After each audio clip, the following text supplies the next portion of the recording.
ছাত্ৰ ছাত্ৰীসকল আজি আলোচনা কৰিম 6 মেলে পৰীক্ষা 2021 বিষয় গণিত আৰু মৌখিক পৰীক্ষাটো একেলগে হৈছিল যেটো কৰোনা চলি আছিল শ্ৰেণী দ্বিতীয় এটো যেটো তোমালোকৰ 6 মেলে পৰীক্ষা আহি আছে তোমালোকৰ এনেকুৱা ধৰণৰে প্ৰশ্ন হ'ব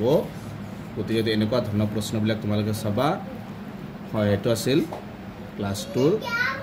সময় আছিল 3 ঘণ্টা মুঠ নম্বৰ আছিল 100 এক নম্বৰ আছে উত্তৰ লিখা 10টা আছে 10 মাৰ্ক এনেকুৱা প্ৰশ্ন চাবা 10টা কোশ্চেন আছে তে কোশ্চেন কেটা তোমালোকে চাবা প্ৰত্যেকটোতে 1 মাৰ্কে দিয়া আছে এটা ধৰণৰ কোশ্চেন তাৰ পিছত দিছে তলৰ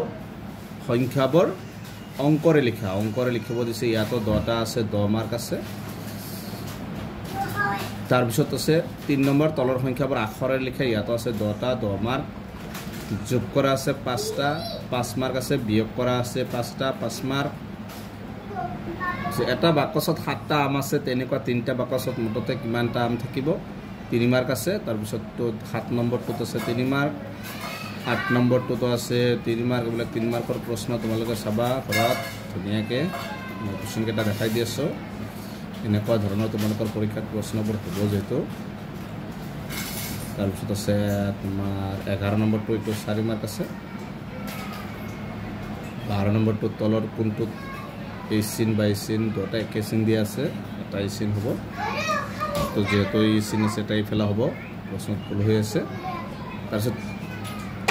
13 নম্বৰ আছে পুৰণতা লিখা 6 এৰ ভাগটো মুখস্থ লিখা ইয়াত আছে 5 মাৰ্ক তাৰপিছত মৌখিকৰ পৰা আহিছে এতিয়া বৰ্তমান মৌখিকটো বেলেগকে হয়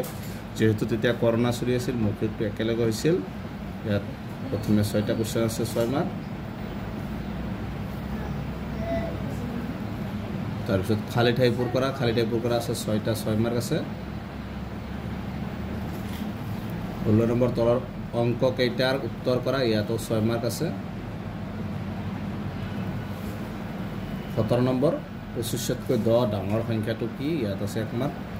99তকৈ 9 কম সংখ্যাটো কি ইয়াত আছে 1 মাৰ্ক এইকেইটা আছিল হাফ ইয়াৰলি গণিতৰ প্ৰশ্ন আজিৰ ভিডিঅ'টো এইখিনি